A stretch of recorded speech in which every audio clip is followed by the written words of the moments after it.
Good day. Welcome to Culano Canada's webinar entitled Sail, Settle, Share, the Symbiosis, Tales of the Portuguese Jews of Chennai. I'm Andrea Spindle, President of Culano Canada and your host. Culano Canada is a registered charitable organization whose mission is twofold: to educate Canadians about Jewish diversity and the many isolated, emerging, and re-emerging Jewish communities around the world. And secondly, to offer assistance to such communities in their pursuit of a Jewish life. We do that by providing funds for specific projects or connecting people with the community if they wish to volunteer, or donate Judaica, or teach online, or contribute in some other way. We are a small organization and our work is dependent on donations, so please consider donating by going to our website at www.culanocanada.org. I would like to thank our co-sponsors of this webinar, which include the Lodger Congregation, Adath Israel Synagogue, the Canadian Institute of Jewish Research, the B'nai Israel of North America, Jews of Color Canada, and the Canadian Anti-Semitism Education Foundation. Today, you will hear about the Jews of India with a special focus on the Jewish community of Chennai, which was formerly Madras. You will meet a member of the last Jewish family from this community. Any donations made to Culano Canada this evening will be directed to a small community in Andhra Pradesh, India, known as the B'nai Ephraim. One of our speakers, Dr. Kranti Farias, who lives in Mumbai, visited this community on our behalf a few years ago. So listen for that story among the others that she will share with all of us tonight. This program is being recorded and the video will be posted on our website and sent to all who are registered. You may enter questions in the Q&A function on your Zoom screen, and we'll try to get to your questions after the presentations. Now it's my honor to introduce our guests. Dr. Kranti Kiran Farias is an historian and educationist who has been focusing on the national and regional histories of Indian Christian and Indian Jewish communities for several decades. Dr. Farias was principal of St. Aloysius Gonzaga High School and Modern Indian School in Mumbai, and she lectured at St. Xavier's College and the RD National College in History and Political Science and at the Rizvi College of Education in Mumbai. Her doctoral work entitled The Christian Impact in South Kannada was published in 1999. And she's published numerous articles and presented papers and talks on Indian nationalism, Indian Christians and Indian Jewish communities in Australia, Canada, India, Israel, the USA. And in June 2017, she presented a paper at the Terra de Sepharad International Congress. Dr. Farias is an academic fellow of the Canadian Institute of Jewish Research. Her current area of research is seeking new insights into the history of the Jewish communities in India through tradition and oral narration, as well as through the study of available authenticated source material. Since 2014, her special interest in research has been on the Mangalore, Goa, Brahmin, Catholic, and Portuguese Jewish link, yet unknown but not unfounded. A recent article in Human Genetics entitled Dissecting the Genetic History of the Roman Catholic Populations of West Coast India, published online in 2021 by Springer Verlag, Germany, part of their Springer Nature 2021 series, is co-authored by her. The research advises of a possibility of an Ashkenazi and Yemenite Jewish component in the DNA of Brahmin Catholics of Goa from the earliest period of contact with India. This program is of special meaning to me, as Kranti Farias has become a good friend since visiting Toronto some years ago and attending a program in my synagogue. Subsequently, when I got to know her incredible story, I invited her to speak at the synagogue, and since then, she's given other talks in Toronto. Tonight, Kranti joins us from Australia, where she's visiting her son and his family. She is also assisted tonight in her presentation by her daughter, Namita, who lives in Toronto, so I welcome both of them. Captain David Levy belongs to the last of the Portuguese Jewish families of Madras or Chennai. He is the son of Sarah Levy, a capable businesswoman who has witnessed the vicissitudes and the His father is Dr. Hanan Levy. On his mother's side, Captain Levy is a descendant of the Enrique de Castro, Halevi, and Cohan families, in addition to being a descendant from the Franco and Pereira families on his father's side.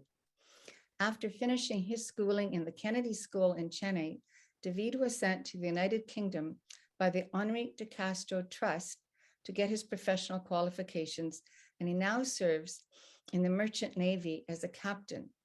David now serves also on the Board of Trustees of Enrique de Castro Trust and the Isaac and Rosa Charitable Trust, which was established in India but operates also abroad. Most of David's family have converted to Christianity or Hinduism. David is married to a physicist, and they have two daughters, Rebecca and Rachel Levy. Dr. Divya Neravathu, his wife, belongs to a Yemenite Jewish family, tracing her lineage and roots to Nazareth. His brother, Captain Asher Levy, also in the Merchant Navy, is married to Millie Asher, and they have a daughter named Darshini. David has said that prior to being a captive of pirates in 2015, from which he thankfully and mercifully escaped, he did not believe in God. But now he does accept God's influence in his life. Since 2015, he has started tracing his ancestry and family history and preserving family artifacts.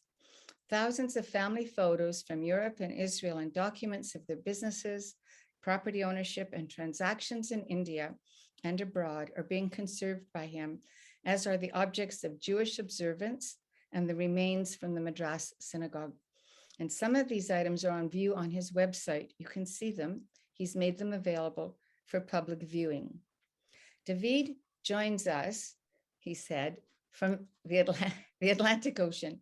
He is traveling on his way to Morocco. So welcome also to David. I now invite Kranti to begin the presentation. Thank you, Andrea, for the wonderful words of encouragement and appreciation you have expressed. I thank Kulano Canada in particular for hosting this event and all those who have associated themselves with us. I will not be repeating. The thanks has been already rendered by Andrea. I wish to start with a statement is, why do we go on to any research? We have to see whether it is in any way beneficial to us and what information we get out of that.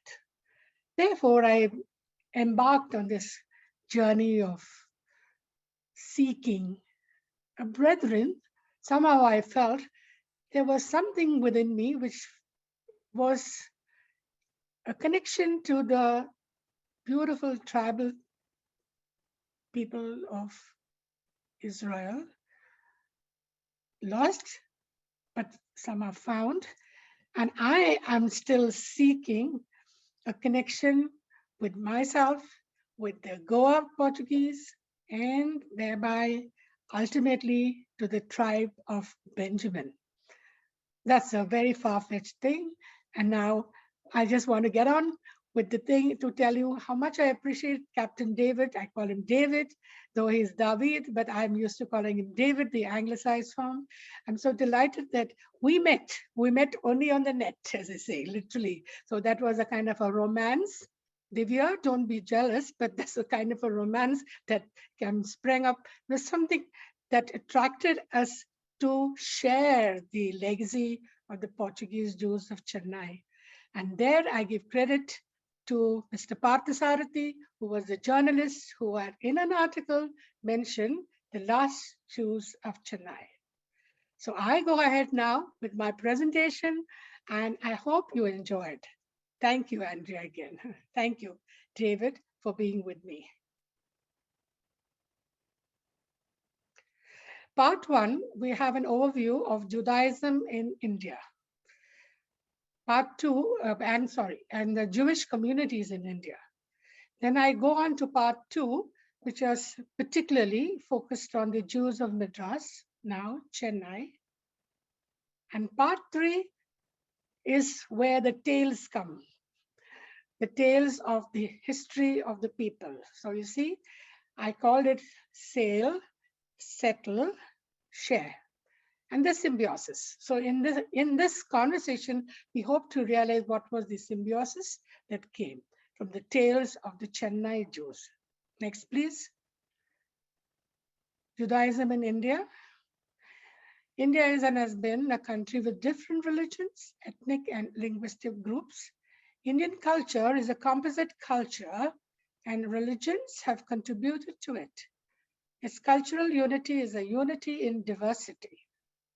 Religions and cultures encountered each other, and in the process of encounter, a unity emerged. Indian culture is not the product exclusively of any one religion or group. Early Jews traveled to India as traders during the reign of King Solomon, about 974 BCE.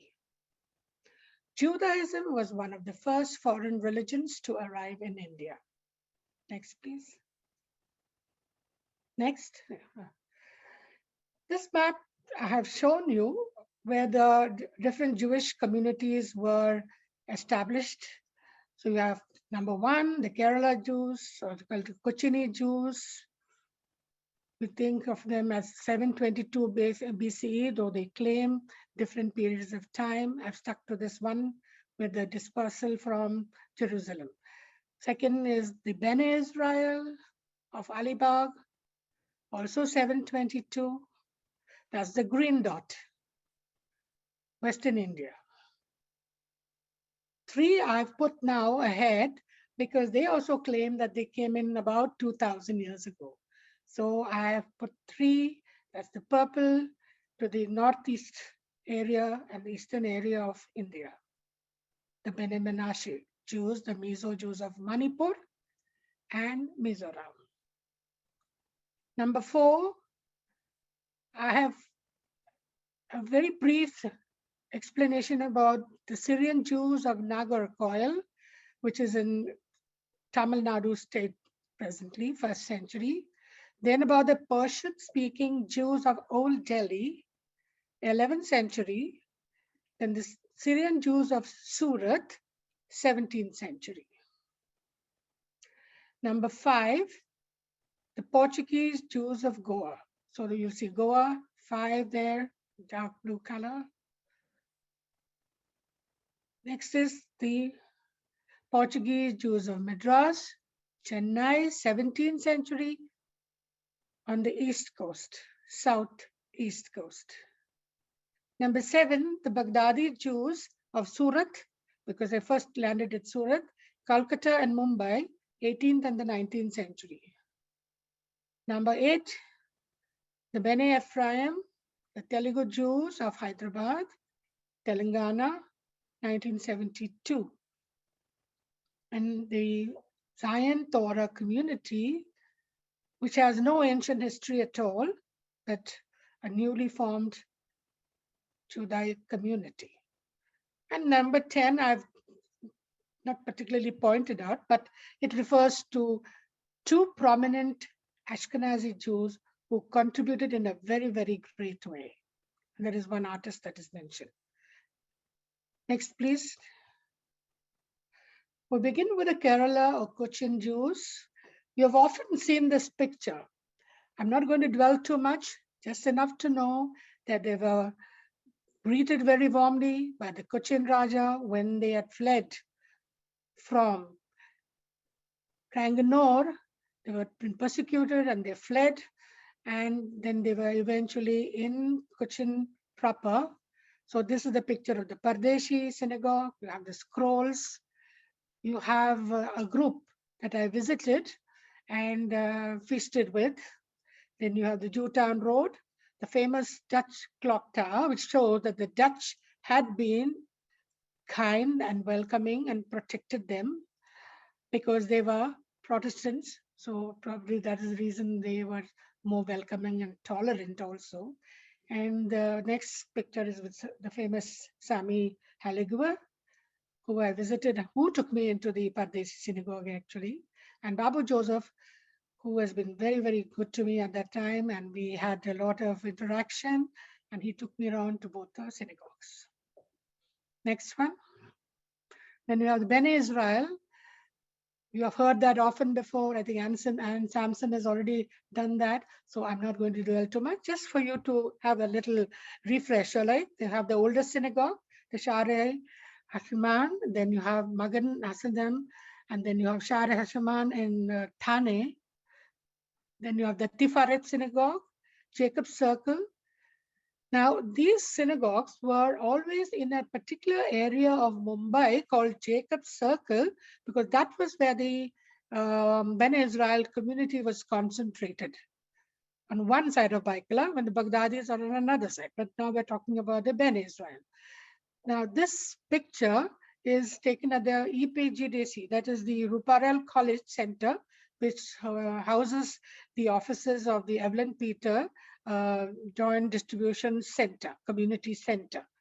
I attended the Rosh Hashanah, so there was a visiting rabbi, and we had the Rosh Hashanah function that day. And last picture is Sukham Shlomo Synagogue in Pune.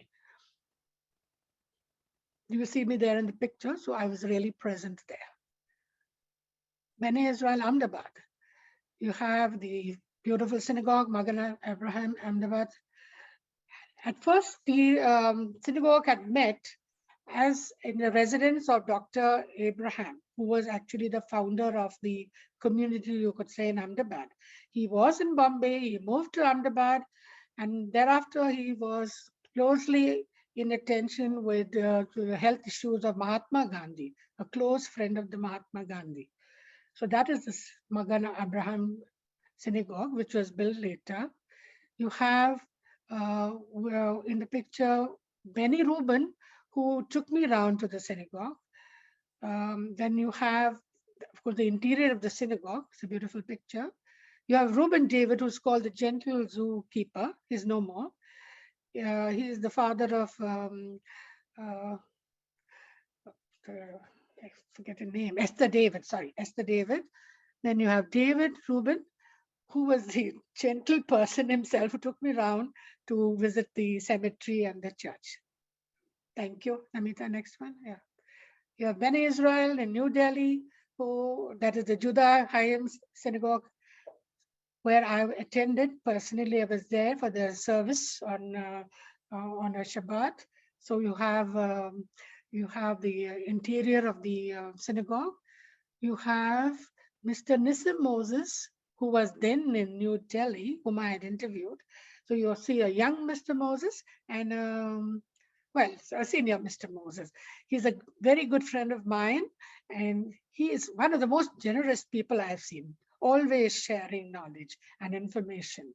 He doesn't hold on, and that's a good teacher. This is my tip. You have Mr. Advocate Ezekiel Malekar, who I had also met at that time. Another very, very important personality in Delhi, involved with interfaith activities. The recent picture that he sent about the Hanukkah lighting was sent by Advocate Malekar. So they really celebrate beautifully. Next one. These are the Syrian Jews of Nagarcoil. Nagarcoil, as I have indicated, is right at the bottom. It's in Tamil Nadu area, and it still is a very important place. It was a place where the Syrian Jews landed and stayed for some time because of the salubrity of the climate. They liked the climate and of course the purpose of trade, because all those who came to South India was with the purpose of trading. The first Syrian Jew settlers in 52, that's the time when St. Thomas came to India. So, they were aware, as St. Thomas was, that there are Jewish communities in India. The next group, Syrian Jews, were both from the Mizrahi and the Sephardic Jews who fled to Nagarcoil after the Alhambra decree in 1792. So you get a big gap. So this is the next time that they come in. Another group came in the 17th century. That was 95 Jewish families settled in Surat. Now, Surat was a very important port. Actually, it was the port for the Mughal Empire. And therefore, they found that now you have a sea route straight across from Arabia area. I don't have to come by the overland. You go straight to Surat and you get an entry into India. He built a synagogue there. Suleiman ibn Yaqub was the first prominent Arabic-speaking Syrian Jewish businessman active in trade from 1795 to 1833. So this is for the Jews of Nagarkot. Now we have Jews of Old Delhi. Again, not much is known of them, but that they were merchants, traders in the time of three important dynasties with the invasions of Muhammad of Ghazni, Muhammad of Ghor, and later Babur, which begins the Mughal period. So there were Persian Jews already coming into India. So you have that. I put this picture of Sarmad Kashani, who actually is considered as a mystic and revered as a Muslim saint. But I'm informed that he was, from records, we are informed that he was a Jew. And he made his life and lived in India till his death. Next one. This one has been often talked about because we are, all of us are so upset about the whole period of the Inquisition, because the Inquisition affected mainly Goa being under the Portuguese, and it has troubled many a heart. The only justification I would probably offer is, let us condone this behavior, just as we think about the Crusades and the jihad that went on in that particular century. It is not to be washed off or spoken so easily. It is very painful, and I believe that many of us could have even descended from this Goa community, and that is why sometimes I joke about it. But I do believe that we would be descendants. I've been recently in touch with some Catholics who claim descendants of the Goa Jewish families of the time, 16th and 17th century. You have the Augustinian monastery, which is supposed to be where the entire community resided. So, and below that, I have taken this picture myself, the mikvah, which was, what was used for the purpose of all your ceremonial washing and cleansing. Then you have the tower, which is still there. These are all the ruins and the interior. The 3-4 pictures you see is all the ruins of the Augustinian monastery, which also housed the entire Jewish community of Goa at that time, 16th and 17th century, were in residence in this area. And with that, we can remember with pain the great Dr. Garcia de Horta, who was in Mumbai, but when he's retired and settled in Goa, he had a smooth life. But when his sister was accused of being practicing Judaic person and not the converso that they had claimed to be, she was put to death, and so her family. And at that time, she revealed that her brother, because when they asked who else were her relatives, she confessed that Dr. Garcia de Horta was her brother. And the harshest part was they not only burnt her at the stake, but they also exhumed the bones of Dr. Garcia de Horta to show that they were punishing him even in death. Similarly, you have the burning of Geronimo Diaz, who was a doctor, and these important people who had made a contribution, they were just wiped out because the Portuguese, Ferdinand and Isabella, the Portuguese rulers, did not want to tolerate any kind of Judaism in their lands, and Goa had become Portuguese territory. There was a Portuguese influence in Diu and Daman also, but we do not hear of such. There were trials of the Inquisition, but they were not punished Not so many were punished. They were punished, but not as bad as with the harsh Inquisition of Goa. Now, these three, Ramita, please, can you go back to that one? Those three structures are the churches which are supposedly built on the synagogues. The three churches. This is again I've seen in person. So these are supposed to be churches, but might have been originally synagogues. In fact, the one that is on the the dome-like one, when I went inside, it resembled, the interior resembled the the bima of the synagogue. Okay, next one. The Pardesi Jewish community of Madras is the focus of part 2 and 3 of this presentation.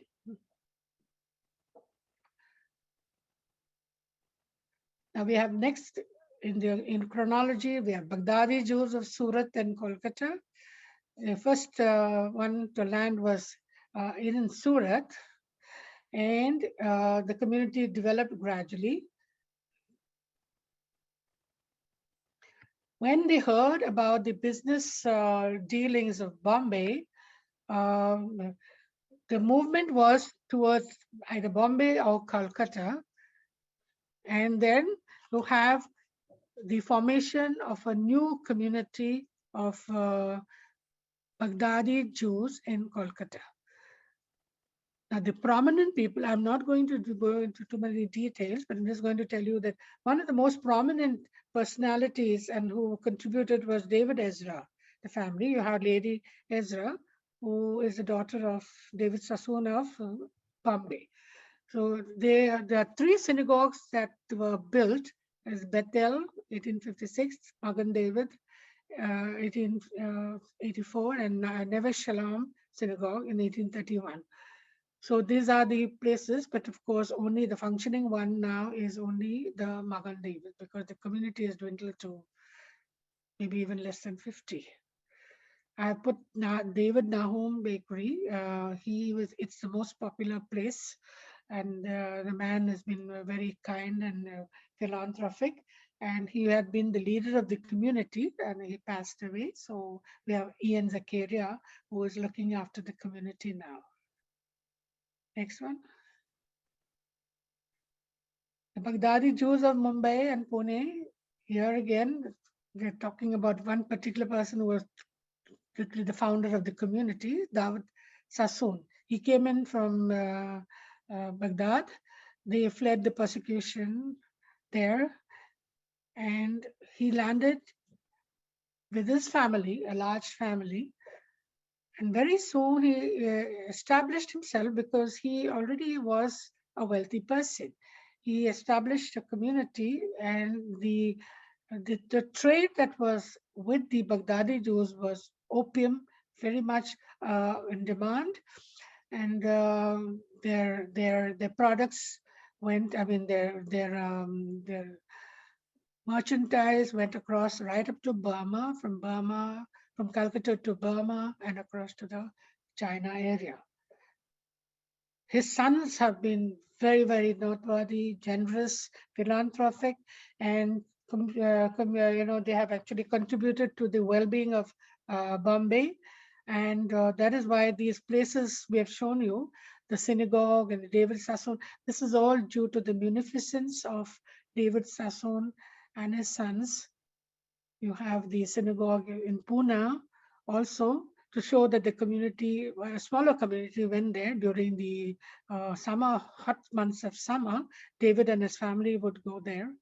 And the beneficence again was shown that they built a Sassoon hospital. So you see, Sassoon means, well, the family name, a hospital in Pune. And Sassoon docks, which is very important to note, in Bombay, was built by them. The first docks that was in Bombay, Sassoon docks. Next one. This is a community which has been really now welcomed by particularly the work of Shave Israel. When I first heard of them in 2007, I quickly flew there thinking that am I going to miss the whole community at one time, but then I was informed that there were already 200 people who were leaving. So I visited them with the assistance of a Christian Catholic nun, because she was local, so she could speak the language too, and she was excited herself. I was there graciously housed in their convent. So thanks to Bishop Stephen Rotlunga, who was the Mizo bishop there. So I visited the synagogue. You can see at that time, it may be a new board. At that time I visited them, that was all the board that was there. It was so humble. And the people there, the particular group of people, they are quite impoverished. That is, we blame the India government at that time that the northeast of India was neglected. So these are the different communities I visited in Manipur and in Mizoram itself. I've just labeled them. Now, to my good luck, Rabbi Hanok happened to be there at my first visit. So I have a picture of him in Sheve Israel. That is in Sheve Israel Center. And the family, which is saying the prayers, is Jeremiah Namte. That is Tamara is his wife. And I had a meal with them that night. So this is the one that is the solitary building at the side is again another synagogue in Churachandpur, which is it's the biggest district in Manipur. So you have them scattered in these two areas. The background, as you know, I'm not going to dwell too much. They are supposed to be in this Chin, Min, and Mizo tribes. Okay, next one. You have the Bene Ephraim that Andreas told you, Colano supporting. I had visited them in 2011, and I stayed with them. And again, this community is a very loving community, very sincere community. But in Indian terms, the Dalit community is considered as an outcast community. Now, they have a dual role to play, I suppose. They have been classified as Dalits in the gazettes, but they claim that they are Judaic. So they say they're the Bene Ephraim, the Telugu Jews. In fact, they say they are Telugu Jews, descendants right from the time of 722 BC. Now, the route that they would have taken is from coming into Tibet, Nepal, descending down into Bihar. From Bihar, which was the capital of the Magadha rulers, from Bihar, they would have descended to Orissa, again east, and then from down to Hyderabad area. So that is Andhra Pradesh. And eventually, Samuel, who is the founder of this community, he claims that they had contributed to the Telangana culture. He talks about Hebrew words, he talks about Hebrew practices and all, which are prevalent among the Hindu people in this area, which he says is actually from the Judaic tradition. So this is where he tries to justify and explain that they were indeed the same community down the aeons of time. They might have embraced Buddhism, because there are some Buddhist areas where he says they could have had the dolmens and the graves, and there are some Hindu areas again, because there is no single Jewish, Bene Ephraim grave here. But he says eventually they were Christianized. And when they were Christianized by the Protestant church, what had happened was they were convinced again that they were also people of following the same faith, and they accepted this conviction that they were Christians. So his father was a Christian pastor actually. But his father always maintained that they were, we are descendants of Jewish people. And so there was an uneasiness in the heart of Shamuel, because they felt always ostracized as being of the lower class. They were not allowed to have education with the rest of the students. They had to sit outside the class, on the floor. This is how you have a denigrating treatment. But then, of course, I'm not particularly condemning the treatment in India, because what we have is anti-caste, casteism in India. You have racialism elsewhere. So let's call that quits. There's no justification, of course, for the behavior, but the truth remains. So eventually he decided that he would, he decided to go to Israel to see for himself, to search. And there he found that he was indeed a Jewish background and wanted to revert to Judaism. And he came back and he set up this little community with his brothers, Aaron and Sadok. I'm very much in contact with Sadok, even till last night.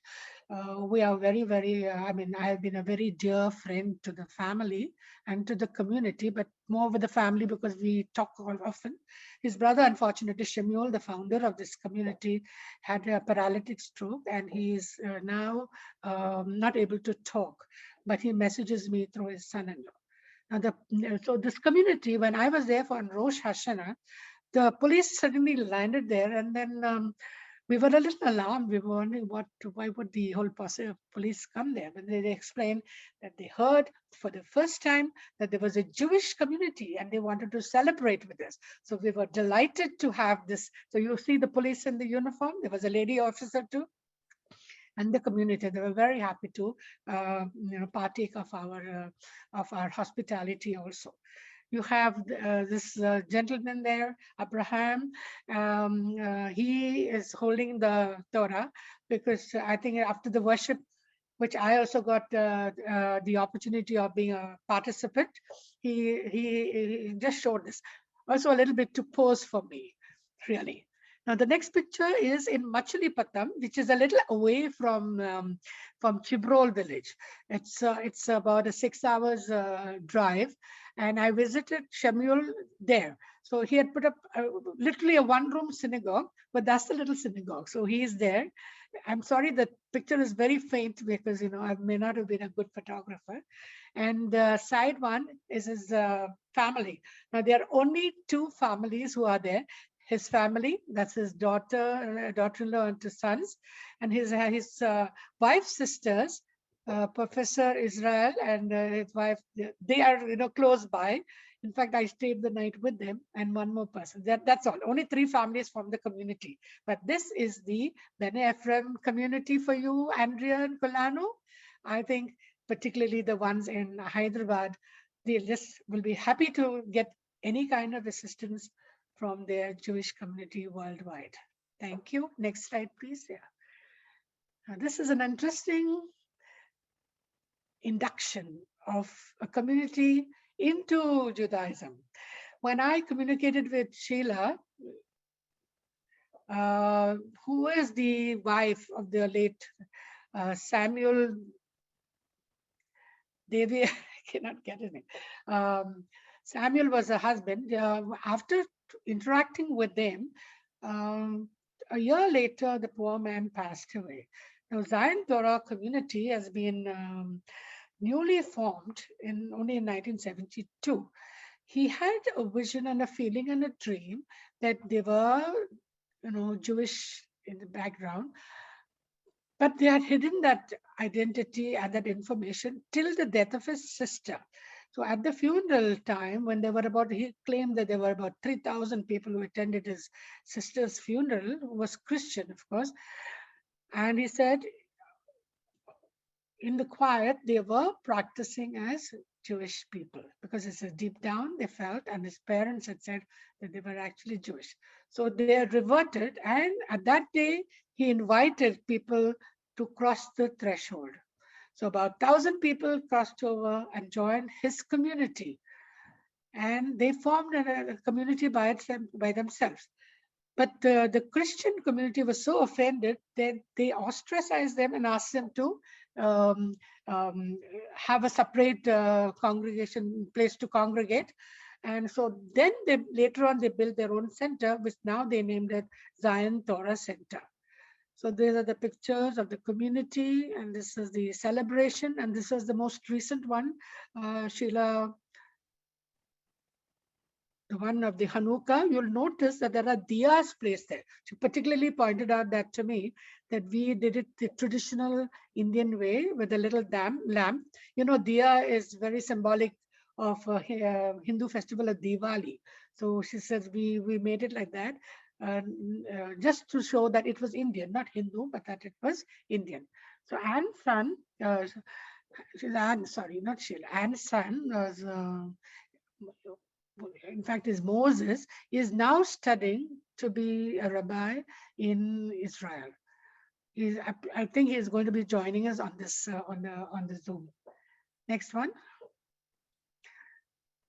We have to give all credit to these two great people. You have Dr. Hafkin, after whom the institute in Mumbai is named.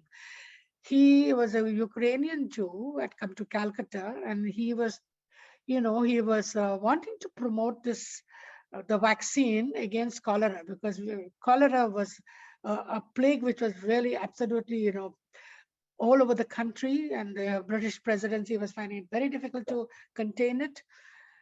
Nobody wanted to allow themselves to be experimented upon. He injected himself again to show that the vaccine was safe. He came to Mumbai, and there the Muslim leader of the community, the Aga Khan, allowed him to vaccinate his community to begin with. With that started the, the move to vaccinate people. And in honor of this man doing such wonderful study and work, the institute was renamed as Hafkin Institute in his honor. And this place is in Parel. So those of you who are from Bombay would know that this is Parel, is Hafkin Institute. Even today, experiments and studies and research are conducted here. So that to the right, as I face the screen, is the Hafkin Institute, Mumbai. Below you have this famous lady, wonderful lady, Dr. Sheila Singh Paul. She was Ashkenazi Jew. When she, with her parents, came to India and they settled down in Jharkhand, which is in Bihar area, what is much touted and known as the Adivasi belt of India.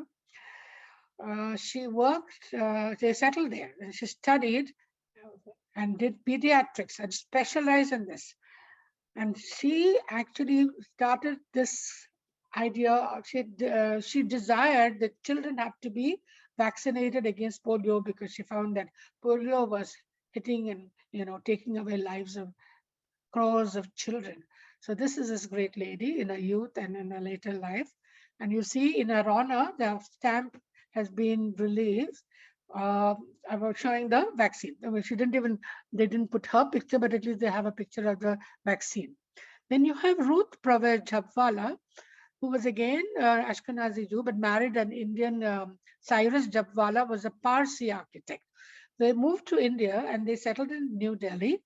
And she is the much acclaimed author of the book, won the Booker Prize in 1975 for Heat and Dust, and an Academy Award for A Room with a View.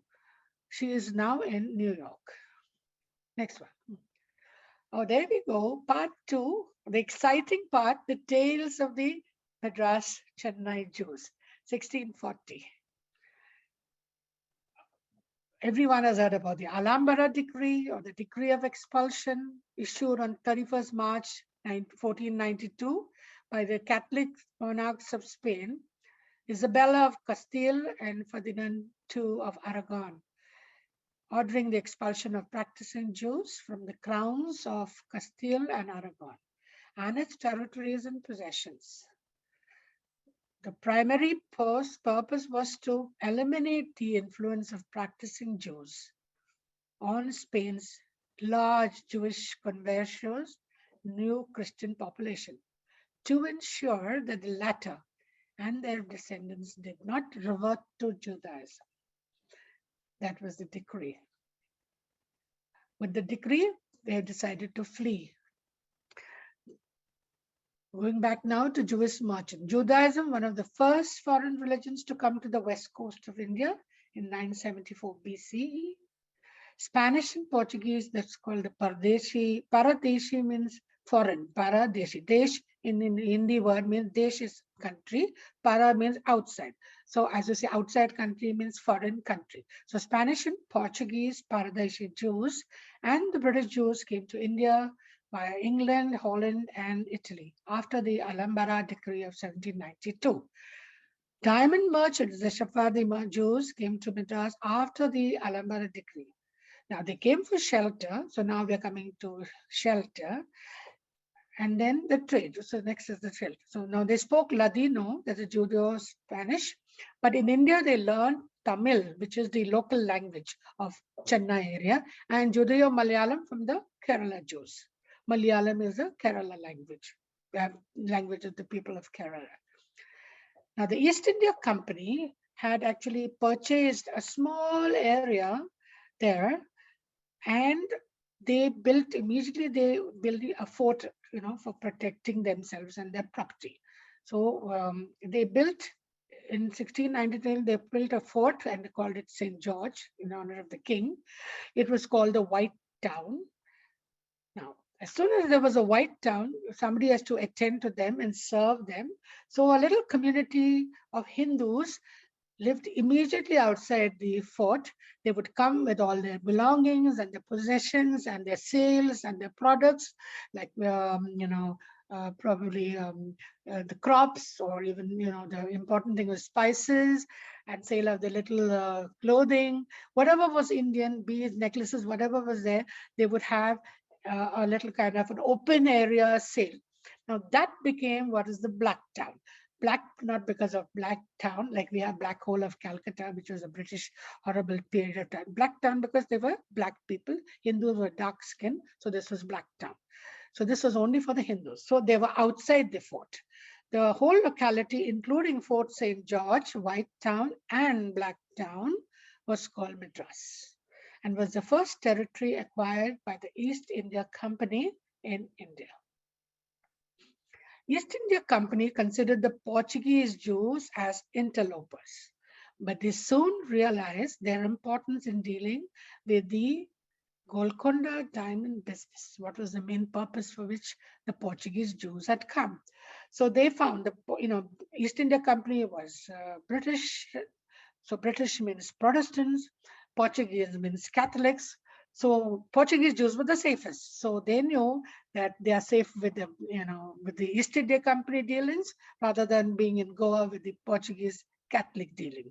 So East India Company started tolerating their presence. In fact, they encouraged them in their trade. They wanted to break the monopoly of Portugal in trading in diamond and precious stones, which was from the Golconda mines. So this is why they came to Golconda.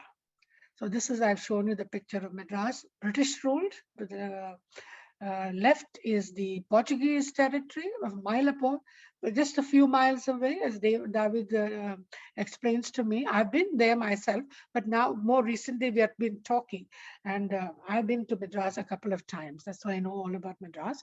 I've read in the archives of Egmore. I did a lot of study there, but that was for my Christian, the thesis. So this time we are talking about Mylapore. Is the same place where St. Thom is. The St. Thom is the place where Saint Thomas of yesteryears is the, so we go back, Namita is just showing back. So that is the St. Thom Cathedral, which is in honor of the saint who was actually murdered, assassinated by a Brahmin Hindu. So that big church has been built. So that area is Portuguese area. Go back to the previous slide, Namita. Yeah, so now you have the Madras Presidency, which is the East India Company area, very, very close to each other. So when they are in one area, they're safe, and in the other area, the Mylapore area, the Jews were not safe because that was Catholic area, and David will probably again enlighten us that why they took two names in the very same region. We call it a region, but not particularly the area. They were adjacent areas, but the same Tamil Nadu region. Okay, next picture, back here. So you have this British territory. I have highlighted the center where the fort is, the portion with that little square, to show you that in the next map. the plan of Fort St. George and the city of Madras. You have the burying place. No, Anamita, you went too fast. Oh. Yeah, and the East India Company soldiers. Yeah, okay. Now, next one. Golconda is where the diamond mines are. This is what they came for the diamonds. So the entire community of Madras was interested in the diamond mines. Golconda is a place which is quite close to Madras. I mean, those days it would have been not so close, but of course these days it's not so far. So Golconda, it was an independent kingdom. And in fact, he would attack the Madras ruler, and they say he was a Muslim ruler, part of the Ahmednagar dynasty. In Ahmednagar, they're all part of the Deccan Sultanate. So that is Golconda, noted for its gold mines, and Madras, of course, was under the Hindu Raja. But repeated attacks and all, and East India Company had to protect themselves. Now they had a compact, and they offered much more money to the Golconda king, who went back happy. He was rich anyway, but greed for money is always there. And then the Hindu Raja lost control over Madras. Next one. Now, the important Jews of Madras, who were called the Four Brothers. Jacques Jaime de Paiva traveled to India around 1640 from Amsterdam, and he settled in Goa. Now, Bartolomeo Rodriguez, an English Jew, came from Covalo, Goa, to Madras. Domingo de Porto came from Covalo to Madras again. And Alvaro de Fonseca, originally from Nevis, English Caribbean islands, came in also from Covalo, Goa. So these three, 2, 3, and 4, met with Jacques, and they decided to conduct the trade together. And because of the closeness and the friendship and also the common interest in mining, made them come together and build a Jewish community. They were popularly known as the Four Brothers. Later, you have Salvador Rodriguez and Antonio de Porto, mine owners in Golconda, came in again from Covalo. Now, all of these came in from Covalo, Goa, because as Portuguese, they would have landed in Goa. And when they had this opportunity of coming into a territory which was safe, that is how they landed in Madras area. So you may wonder why all the time I'm talking about Goa, Goa. What had Goa got to do? Because of the trade. Goa was a center for spices and rice and all, which went to Muscat side and the other area. Now this, I was asking also Captain David, he explained that it was easier for them to go by the, along the coast rather than across country to trade, because along the sea was easier. At that time, Golconda area, he says, was extremely thickly forested. So they didn't cut across the country, do a crisscross, but they went around the coast, and the easiest and the next best coast was Madras coast. So that is how they have landed there. Then you have Samuel de Castro. No, I forgot the next one. Isaac Sardo Abenden was from Holland. He was a specialist in the science of diamond polishing, in stone cutting. One of their really very, very treasured persons, because he was the expert. So these people did the mining, but he did the, he had the knowledge of the art of polishing. And these stones were sent. Trading was done by these four brothers. Samuel de Castro came from Curacao, and Salomon Franco from Legon. They founded what is the De Castro Trading House, of which our David is the descendant. In 1670, the Portuguese population in Madras was estimated to be around 3,000 strong. In 1687, the colony of Jewish traders of Madraspatam was formed by Jacques Paiva. There was a large presence of Portuguese Jews in the 17th and 18th centuries. Next. I have very prominent Jews of Madras. Immediately after that, Harry Hendricks, a Portuguese Jew, sailed for India in 1547, inspired by St. Francis Xavier, the Jesuit priest who became the most commanding personality in Goan Catholic history. So, inspired by St. Francis Xavier, the Jesuit, this Portuguese Jew, Henry Henriques, he sailed, deciding that he would become a Jesuit missionary. That means he changed his faith. After landing in Goa, he moved to Tamil Nadu, mastered Tamil, which is the local language. Tamil is the language of the Madras people, and wrote several books, including a dictionary, making Tamil the non-European language to appear in print. So why I give him credit is because he was a Portuguese Jew. You know, your ethnic origin doesn't change, your faith may change. So we give him credit for that. Jewish diplomat Abraham Navarro was sent on a special mission to China, later to Mughal Emperor Aurangzeb, to obtain the firmans are permits for English trade. He didn't succeed in the China mission, but eventually he was sent again. As you say, the Mughal Emperor, who was generally a very harsh man, one of the most despotic rulers in the Mughal dynasty was Aurangzeb. He got a permit from him, and then they established himself to have a trade with the Mughal Empire.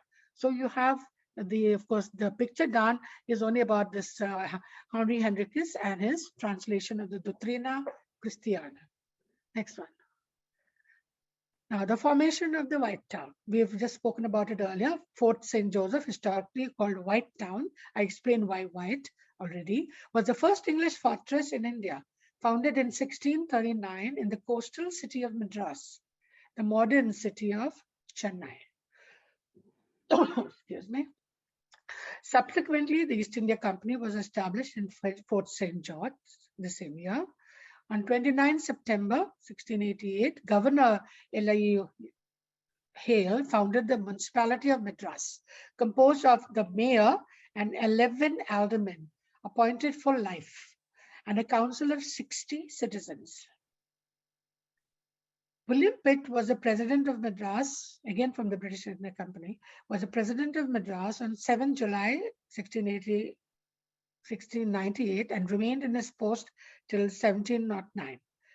Now, what is important to note is the four brothers, Jacques de Paiva, Bartolomeo Rodriguez, Jacob Sequeira, Domingo de Porto, and Alvaro de Fonseca were aldermen of the Madras Corporation. So there was due weightage given to the Jewish traders also. And these were men of importance. You have the logo, the coat of arms of Madras Presidency during showing the fort St. George. Next one. Places and memorials named after Madras Pardeshi Jews. This we have to give credit to this particular family, De Castro, and of course to the other gentlemen that we have mentioned, the traders. Isaac Street is named after Isaac Henriques de Castro, who died in the Holocaust. He is an ancestor of our David, yeah. Pereira Street was named after Pedro Pereira, a member of the colony of Jewish traders of Madraspatam, the colony that was established there in Madras with all the Jewish families. Now, this Madraspatam was not within the fort actually. Coral Merchant Street was named after the Madras Jewish settlement. And last we have De Castro Main Road was named after the De Castro family. This is again David's family. So the board is still there. We talk about the synagogue that they built. The first synagogue was built in 1500, just I'm told was just in a kind of a room. There was no structure that you see, a regular synagogue structure. It was built, or it is, you can say, opened by the Amsterdam Sephardic community on the Jewish Coral Merchant Street in Georgetown, which is now named Mutialpet. I mean, Tamil word, Mutialpet, near the northern end of Main Street. And the cemetery was built in 1500 again, in the same street. It was used as a place of worship till the second synagogue was built. And the second one was now built by Jacques de Paiva in 1644. Next to the present railway station, and Jacques Paiva is buried there. And it was unfortunate that the local government, on the demand of wanting to build a school, government school, they demolished the second synagogue and the Jewish cemetery of Chennai and built a government school. This upset Rabbi Halavi Solomon, the last Solomon, who was the last of the Madras synagogue rabbis, and as an ancestor of our David, he died of a heart attack with the shock of the demolition. And even the tombs and all were here, scattered here and there. The third one was built then after his death, after the death of Rabbi Halavi. His daughter Rachel Halavi, again ancestor of David, built the third synagogue. There was only one Jewish family in Chennai, the Levy family, until 2020, when David has left. The synagogue is not active as there is no minyan and no Jews anymore in Chennai. I mean, that's the tradition goes. The Madras synagogue, you have the logo, you have his ancestor, Madras synagogue, the only synagogue in Tamil Nadu, built then by Jacques Paiva. Then you have Madras synagogue, also known as Esnoga or Nanoga in Ladino. Then you have Madras synagogue as the eighth scroll still. So the picture is self-explanatory. The beautiful pictures loaned to us by David. And he's put all these pictures in his huge mammoth collection on their website. We have to be very grateful to David that you have shared so much of heritage with us, so that the heritage is not lost. We come to the most exciting part. I think everybody wants to hear from David what he has to say, what he thinks, and what he treasures, the memories that he treasures. Hi. Hi, Andrea. I really want to thank Andrea and Colano for giving me an opportunity to speak. But first, I would like to apologize because I'm in my ship at present and the weather is very bad outside. We are having a hurricane and it's hitting us. That's why the voice won't be so clear. And I'm just holding my table. I'm continuously moving. So I'm using my satellite and I'm trying to communicate with you. I'll try to talk slowly and clearly. So you all can go. You can ask me anything what you want. Okay. David, tell us about your forefathers and when they came to India. Yeah, it's basically two families. My mother's family, they were very rich. They were all diamond merchants. So there are a lot of records on my mother's family. On my mother's side, my forefathers came to India by 15th or 16th century from Portugal. From Portugal, they went to Amsterdam. And they heard about the diamonds in India, Golconda mines. Then from Amsterdam and London, they came to Madras. That's in the starting of 15th century, 15th, 16th century they came. That's from my mother's side. And they were all diamond and coral merchants. And my father's side, they came in the later end of 18th century. They all came from Najran. Najran was Yemen, but now it's under Saudi territory. Now Najran, the town, has become Saudi Arabia. So I've got two roots. One from, so I'm a mix of Yemen and Dutch or Portuguese. Portuguese, Dutch. Okay. Thank you. So as Portuguese Jews, what connection did they have with the Portuguese who were already in India, particularly those who were in the colony of Goa?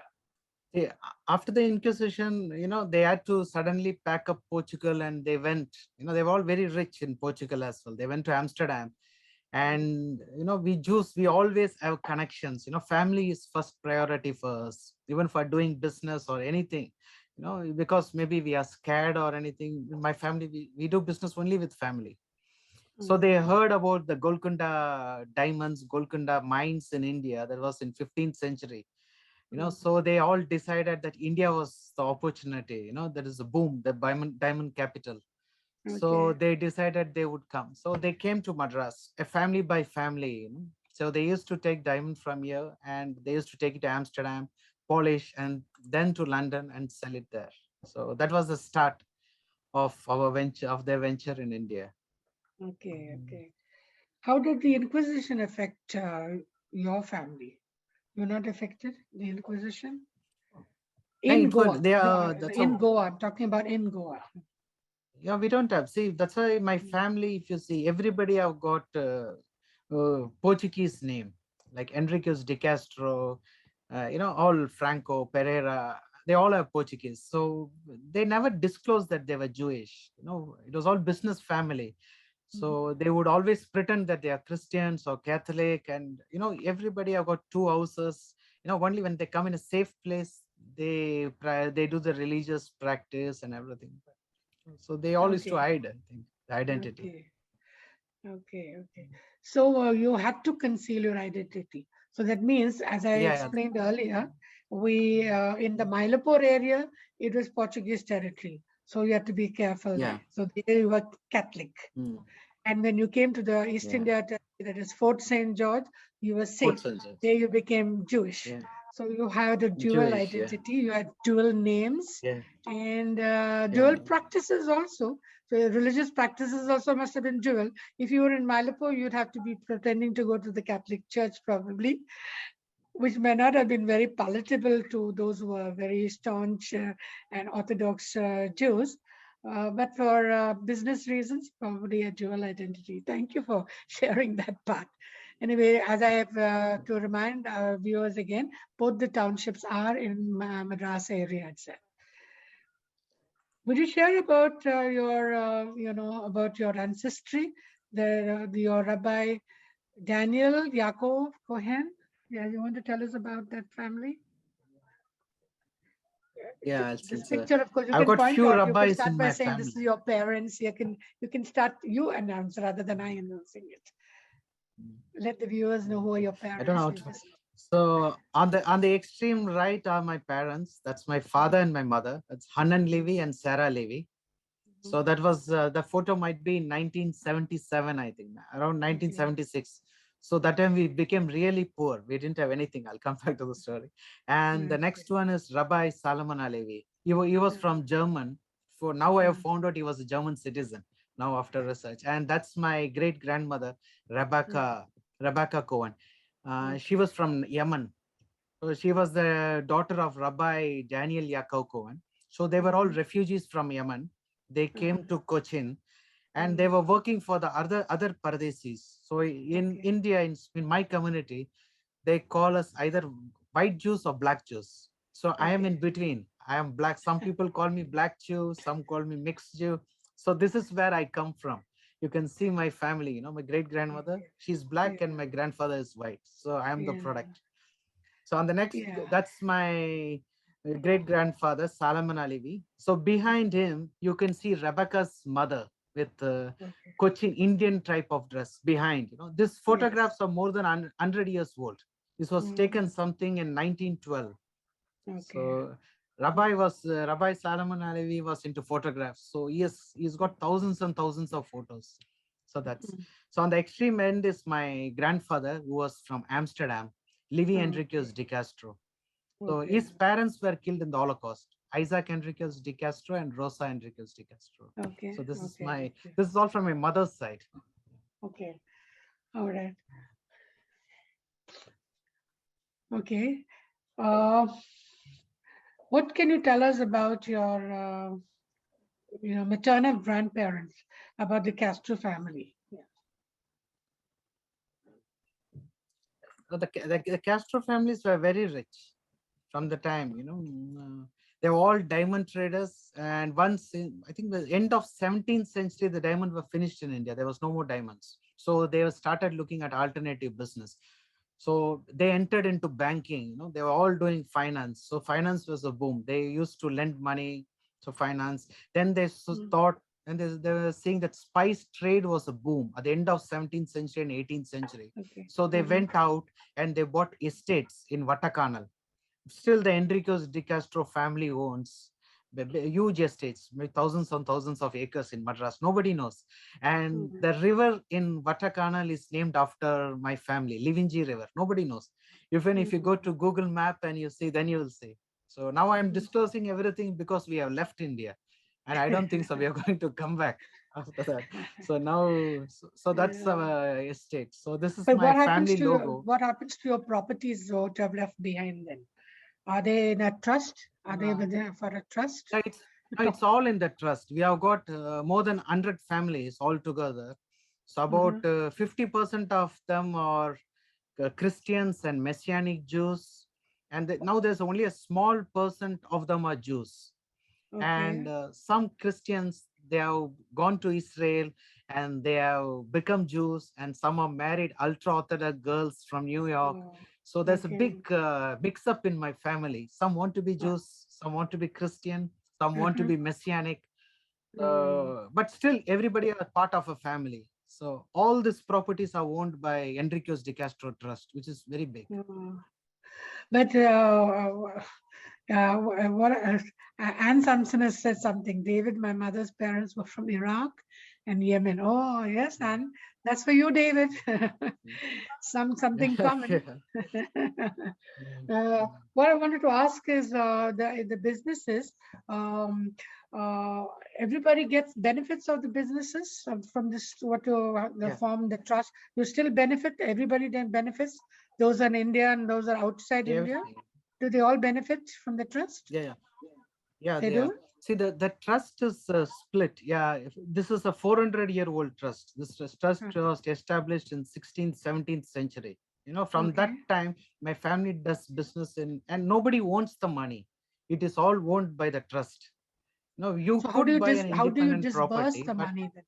How do you disburse the money? What no. use is made of that trust? See, like we have property in Amsterdam, Germany, in the Caribbean islands, all huge property. So wherever you go stay free, and all of our fees, medical expense, everything is taken care of the trust, Oh, Enriquez de great. Castro Trust. Oh, So you great. need to. That's what I was sent to London. After Ah, school, I was okay. sent to Glasgow, Scotland. Uh-huh. So we had a family there in Glasgow who have moved to US now. So Ah, I was staying with them. So for us, it's all mm, family. It doesn't matter what religion we are. As long as you're part of the family, you stay family. among them. Oh, So yeah. this is something like Gujaratis in India. Gujaratis, they have the same mentality. The whole family is a joint family. So you are not using the word joint family, which is a common nomenclature in India. We say joint family, but it amounts to the same, that the benefits go to everybody in the family. Okay, this is the works now that we're talking about. I want the viewers to see charitable works of the De Castro family. St. Bede's School, which is a Catholic school, a very large, very, very prestigious school. It has just celebrated its how many years? No, centenary, not 200 centenary, right? 2000, 200 centenary years old school. So I've been there to St. Bede's area because my friends with whom I lived, they are very close to St. Bede's School. It's a beautiful school and close to the St. Tom, to the cathedral where St. Thomas's, remains. Some of the remains are there in that church. So this is the area. So this is all credit to the De Castro family, as David has just explained. There's a trust. Nobody really owns something. This is collective responsibility and collective ownership, right? Okay. Yeah. Can you tell us about your mother? You're very proud, and I'm equally proud of hearing about the achievements of your mother from distress to, now shall we say, stress, because she must be so wealthy. So distress to stress, Mm, or what would you like? Oh, this mm, is just pulling your leg, David, but maybe you could tell us more about your mm. mother. Yeah, my mother was very strong lady, even still, Uh, after the Holocaust of my great grandfather Isaac and Rosa, my grandfather Levi Enriquez de Castro, he was very depressed. He went to Israel and he could not settle there. Then only option for him, only relative was in Chennai. So he came to Mm, Madras. He married my grandmother, Rachel mm, Halevi, was a professor, physics professor in IIT Madras. It's a big IIT Madras is very big university. What do you call? mm, But still, he was not good in business. He started losing business money, and every time there was a war in Israel, he started sending money. In my family, nobody does anything on their own. Everything is discussed and done. So he broke all the family rules and he started sending money to Israel. So ultimately, he was off the family. So mm. suddenly, my mother realized that no, she didn't have anything. In India, it's like that. If you lose your money, they just come inside your house, they take your property, everything, they just throw you on the Yeah, road. So that's yeah. what they did to my mother when my mother was 16 years old. With Oh, 16 years old, she had nothing. And my mother was married to my father at the age of, I think around 16. She was married because they needed a male member. My grandfather was not in a good state of mind, and it's just three of them. So my father unknowingly married my grandmother, sorry, my mother, Mm. and it was very bad period, and there was not much of money. My mother was very pampered. She was so rich, daughter of a diamond merchant. We had huge land, but it was in the estate. Nobody knew what to do, how to make money out of it. So my mother started selling vegetables in Madras, in Tamil Nadu. It was in 1976. She started selling in the road. You know how India is. You can just Google and Yeah. see. She You started take a selling, basket and and you she sit started there on the making very good. border. Oh, you just sit in the sun, and it is so dirty. Yeah. She started selling, and she started making very good money. And all men selling, so they all got very jealous of her. And in Madras, in India, basically, it's all like union. They went and complained that a lady can't sell vegetable. They forced her that she can't sell. Then Mhm. she was so depressed. She was making very good money. Then what she Mhm. did, she took a lot of loan. She hired a truck. She went to a different city. She brought a lot of vegetables, and she opened her own shop. Uh-huh. And she again started making more money. Then the union again got angry, and they went to the truck driver, and they told nobody should rent the trucks to my mother. And everybody boycotted my mother again. She was the only Mhm. business lady there. And again, Oh. my mother was depressed, and she told nobody would give me a truck. And she had a shop, but there was no vegetable or fruits. Nobody would give. Then what she did, she again went, she hired money, whatever we had, and she bought a truck. She took again loan at finance at a very high interest. She bought a truck, and with our own truck, she used to go far cities, to Kerala and Madurai, different parts of the city. She used to bring vegetables, and she used to sell.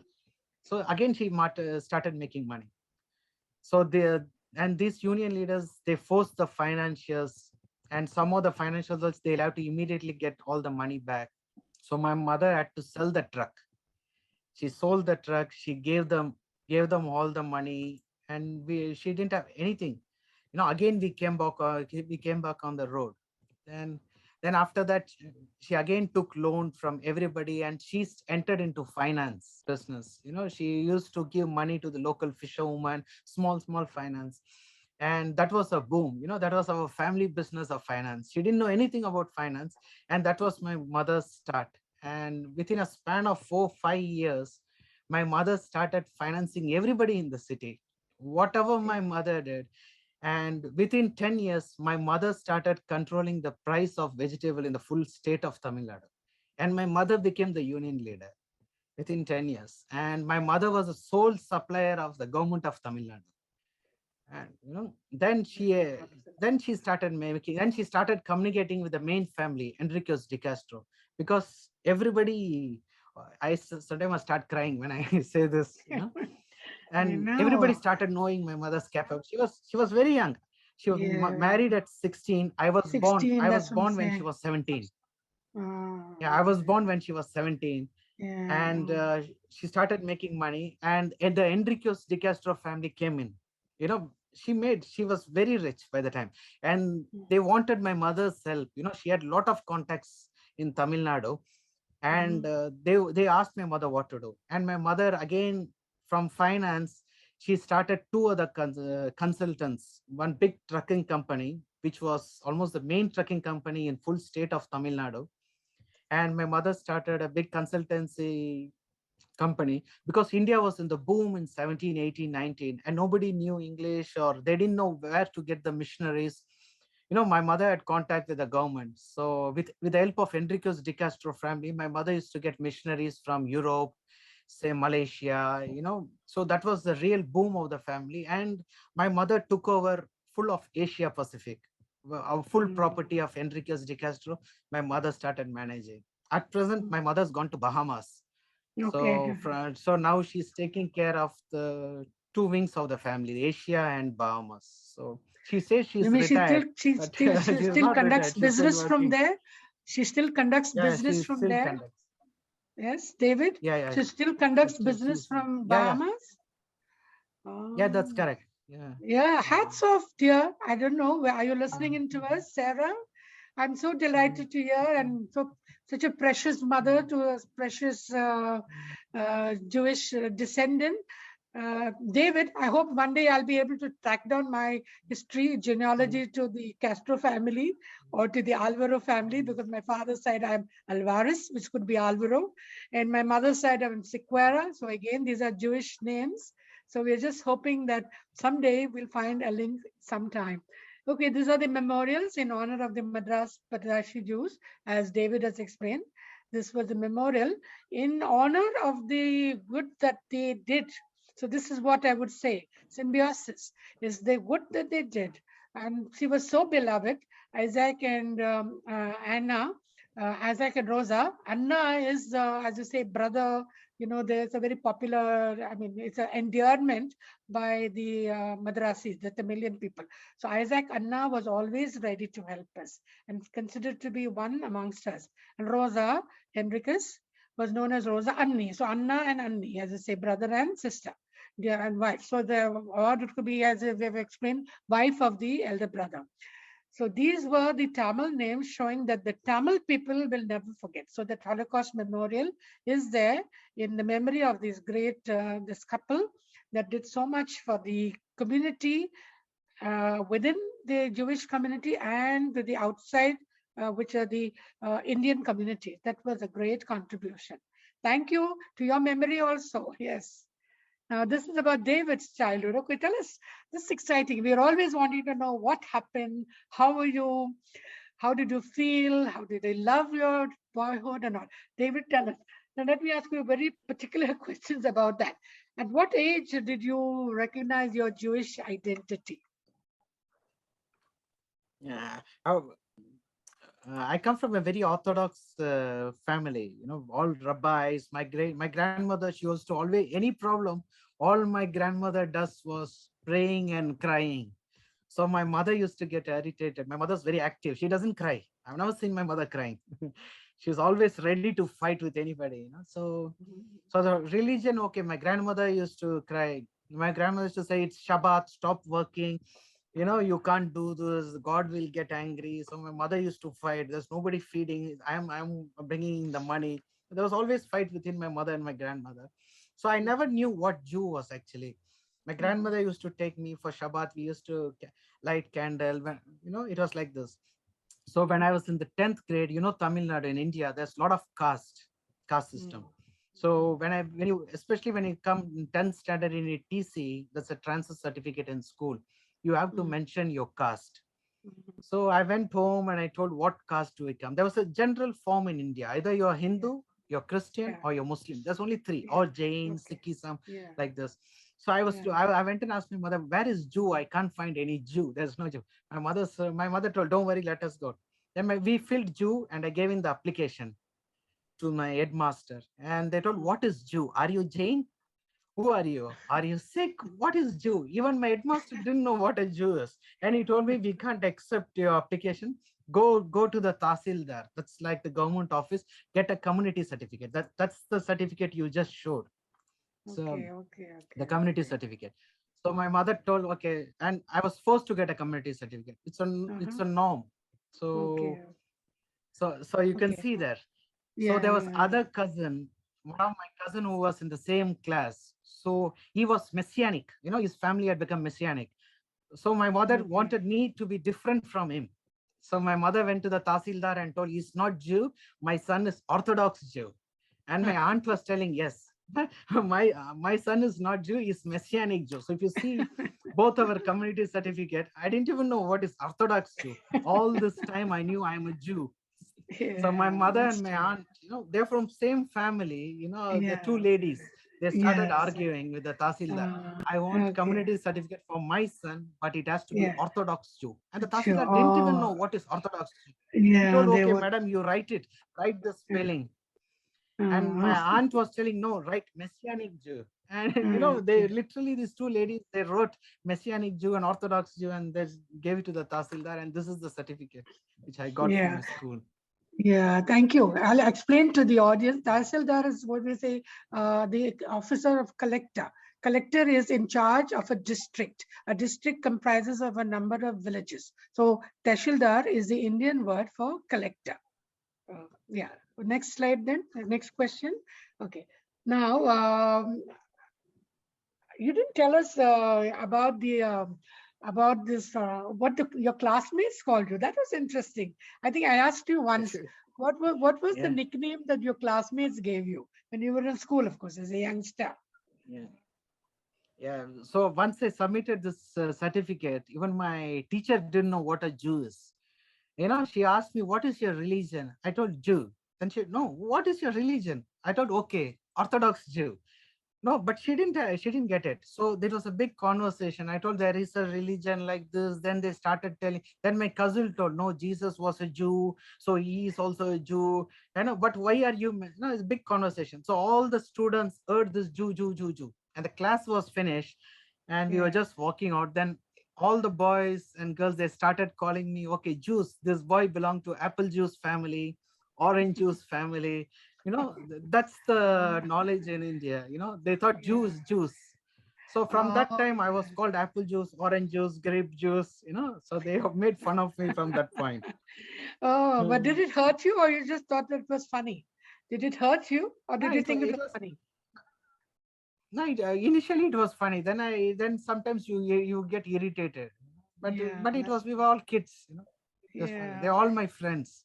Yeah, that's exactly. They're your friends. It's like my son when he was in school, when he was a little boy till the, I think, till the fourth or fifth grade, because he's very white. He's very white. I wouldn't just say fair. He's white. So they would just call him different names. They would describe him, and as a white monkey. Particularly, he was called a white monkey because I don't know why monkey, but because he was white, and it hurt him. That's why I asked you. It hurts the child when you're children. It hurts you because you don't know why you're being given these nicknames, which is not really polite or kind. Today we don't use such unkind words, but that is that. But anyway, you are still friends with them, right? At least those that are you Yeah, still we are friends very with good them? friends now. Yeah, Yeah, okay, David. So that's yeah, so still important. very good Yes, friends. okay. Yeah. So now this is the other areas I think where you all have had anything to do. Yeah, I can Yes, you explain. have the building. You want to describe this for us? So, so on the left, the blue color, that's our third cemetery. The government keeps breaking our cemetery and throwing all the tombstones. So we keep Yeah. popping. We keep going somewhere. We buy a land. So at present, this is the cemetery. It's Okay. taken care of Isaac and Rosa Charitable Trust. This is Okay. the sub trust of Enriquez de Castro family. This is Okay. named after my great grandfather who was killed in the Holocaust. It's them. Okay. And this Yeah. cemetery was given to us in 1982. It was given to my mother. And the Mm, tombstone which you're showing, I think it's from my great grandfather, Rabbi Salman okay. Alevi. That's his Okay. tombstone. Okay. And on the bottom, on the left side, is the Jew Street, which in Madras they call it Coral Merchant Street. Because that's All where right. we all stayed. We did business there. Yeah. This was Yeah. it was Got very it. close to Madras port. Yeah, we used to. My ancestors used to take diamonds, take it out from here, and bring corals, polished corals Mm, inside Madras. This was the place. And on yeah. top, the Clive building was our house. It Okay. was the British house inside Fort St. George, where the British Mm, let us stay among them. So that's our okay. residence, which you see. Okay. So it's a Okay. very old residence, 400-year-old building. Entire residence area. Clive's building, but why was it named after Clive? Actually, I find that is it Robert Clive at the Yeah, it's East named after India? Robert Clive. Oh, Yeah, okay. it's Okay. named after Robert Clive. Oh, so that is actually that means it belonged to the East India Company, or it is just or any Britisher or somebody must have belonged to a Britisher to give the name of Robert Clive. Yeah, because Robert Clive was Yeah, the first governor initially, general. Yeah, yeah, yeah. yeah, yeah, Yeah, yeah. initially it was East India Company. Then after that, the British government takes over the building. But we stayed there. We stayed there till 1970 or something. We still have our Okay, place. That was the staircase. The bottom was our okay, house. I used to play there. So the memories, but okay, now it is a government property. But they okay, still allow us. Most of them okay. know us. So they still All allow right. us to go inside. Okay. So now the cemetery that is at the new place, I'm told, I was informed by you that there is a caretaker there. No, there is still a cemetery, but there is what they some damage to the property. It is a little unkempt, and they cut through your cemetery to go to the next cemetery, to the Christian cemetery. There's all confusion of cemeteries then. But anyway, let's bury the. There's a famous thing that Jesus said, "Let the dead bury the dead." So I don't know whether that is disrespectful, but in a way, I think what it meant is that let bad memories be buried, and let's kind of move on with legacies which we should treasure, but not go on harping on bad memories, because let the dead bury the dead. So you have the timeline there. I see. I know. Okay. So now this is the reason for your worry and for your departure from Chennai. Would you want to tell us about this anti-Semitism that gradually crept in Madras society? Because Bene Israel would never talk about anti-Semitism they've never faced anti-Semitism in Mumbai or even in Kerala, because Kerala also the Malayalis are one with the Hindus, Christians, and Jews are all one. Mumbai, all of them will speak about how well they get along. There has been no anti-Semitism in Northeast because it was not a question of anti-Semitism at all. It was only a disapproval and a changeover. But here you think this was a direct attack. That I hear Dr. Navraz Afridi talks about the present day anti-Semitism, which I'm not going to start here because this is not the point of our talk. But let's hear from you. What did you all face in recent years? The anti Jewish thing was the Portuguese. Then you got along well for so many years, and why suddenly now there's anti-Semitism? David, could you enlighten us about it and what you think, what you feel about it? See, every time there's a problem between Israel and the Arabs, so we are the usual target. If you see, suddenly we see all some Muslims, not all Muslims are bad. Some Muslims come inside, they put paint on the tombstones, they damage the cemetery. It was regular. So my family, they redo everything, and again it gets damaged. This was, I think, you put up the photo of 2015, when we did everything. That was the time I became very religious. I started praying God. I never believed in. So that was one. But 2011, that was on the death anniversary of my great grandfather Isaac Enriquez de Castro and Rosa. There was a memorial inside Holocaust plague.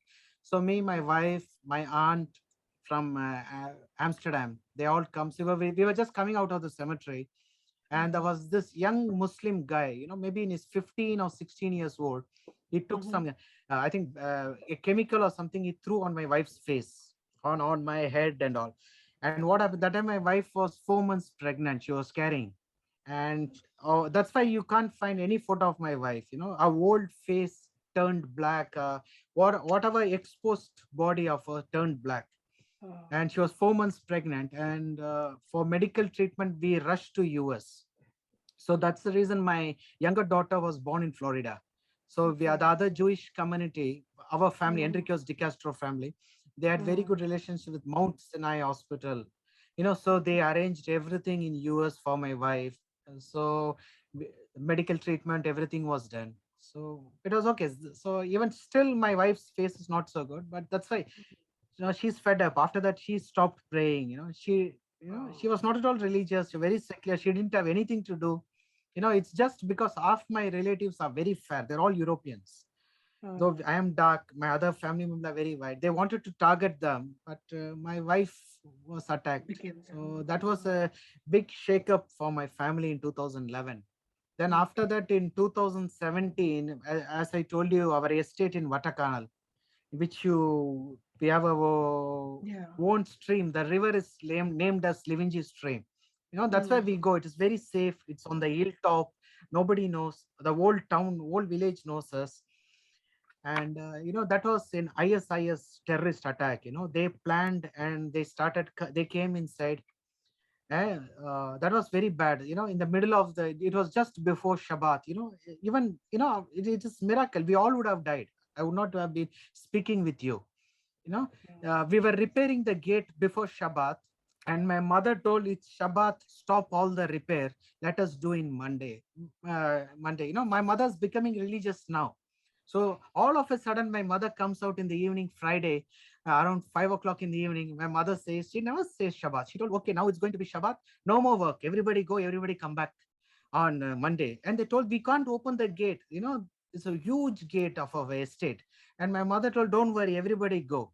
There were few of our friends from Israel, from everybody, and we went. And it was Shabbat. And around 7, 8 o'clock when we are after Shabbat, we were having our dinner and we see somebody shooting at our gate. The terrorists, from IS, they started shooting. And it was first time in our life we are hearing bullet sounds and everything. And they could never come in because the gate had blocked. They could not come in. And my mother, and there was no light, whatever light was outside, we switched off everything. And we called the police, and Kerala police was very good. We really have to thank them. It was by National Investigate Agency, NIA. So they were very good, they were very prompt, and they came so fast, and they arrested all those young boys. And they wanted us to give a media interview, but my family, they don't give. But if you Google IS attack Kodai juice, everything will start popping up. Okay, But great. we have almost become like Gandhi. Even if you beat us, we take the beating and we stay quiet. So that was 2017. That was the, and unfortunately, I never wanted to leave India. So much of history for me. I loved the place. All the tombstones. Even my house is 400 years old. I still have my ancestors' car, which is more than 100 years old. Everything. India is full of sentiments from me. So in I know, I 2020, know. Yeah, David, you didn't tell us about your grandmother who was the first lady to get to own a car and the license. Tell us about her. yeah, Very, very in one line only, just in one line. Yes. yeah. No, that's a love story. I think it's a. She was Rebecca Cohen.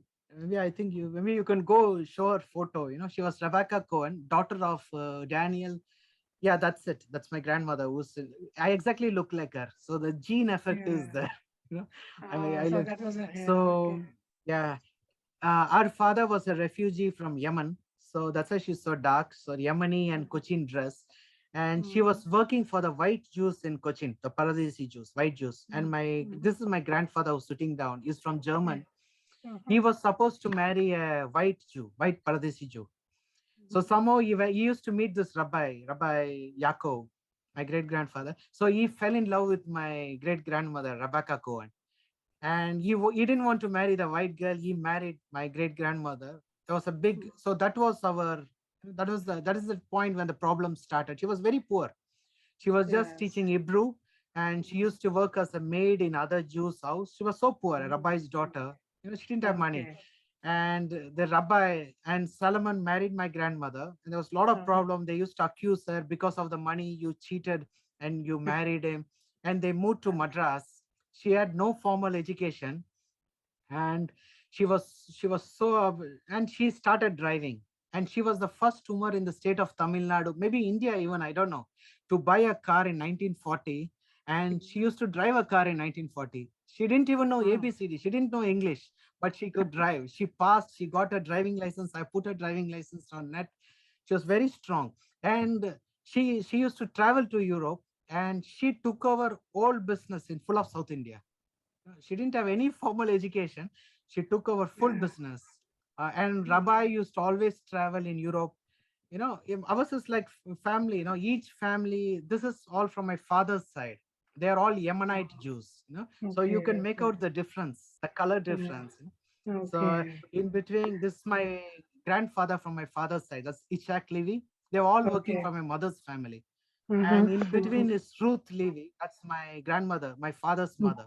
Mm-hmm. So she was taking care of Malaysian office, whereas my grandfather was taking care of Singapore office. It's all Okay. family. It's all, it's nothing like family time. We don't have family time. Whatever it is, Everybody's family. There's everybody has one big sent out. family. As you say, one big family. It's Really one big family. That's great. Yeah, all mm, credit to the close-knit family that you are. Yeah. Now this is now, how do you intend? You talked about your longing to go back, your longing to be again an Indian, in other words, but you have, for your reasons explained, have to leave the country. Maybe, and we shall all pray that one day you could visit without any fear or with it any, any kind of bad conscience, we should be able to come back. Now, in the meanwhile, what are you intending to do with the beautiful collection that you have of your Jewish artifacts? And the viewers can see they've been all displayed and also they've been boxed. So what do you intend doing with that, David? Truly speaking, I didn't even know we had so much of Jewish artifacts. All I had is 2 candle lamps. My mother used to light candle and she used to hide it immediately. She didn't want anything Jewish. But after 2015, when I was kidnapped by the pirates, and miraculously, I don't know how I came to India. The government of India keeps asking, "How did you come to India?" I told, "I don't know. My God brought me. Hashim brought me." So 2015, I started searching all the records. I never knew my great grandparents' name, nothing. Only nothing I knew. Then I started researching. Every time I come to India, I started researching. It's like a treasure. Every house I go, I get some Jewish artifacts. I keep collecting documents, property documents. So they are huge, and some are kept. It is distributed among the family. The Torah scrolls. Lastly, I discovered we have 8 Torah scrolls, and 6 of them are gold, made up of gold. The casing is gold, and two are wooden. So only that I have put photo, and everything was just packed, and we have kept it. We have hidden it somewhere. So maybe one day I was telling the Enriquez de Castro family, so let us all bring all our artifacts together. Maybe start a museum or donate it to one particular government who could start, and like Madras Jews, they could put everything together. Yeah, So but it's still, my family is where still would you deciding. think that would be possible in Israel? You think in Israel, because probably they I would don't be know. happy and proud to have such a museum. If you build the museum and the whole infrastructure, I'm sure they'll be able happy to continue to acknowledge the heritage and the legacy, because you have a wonderful legacy.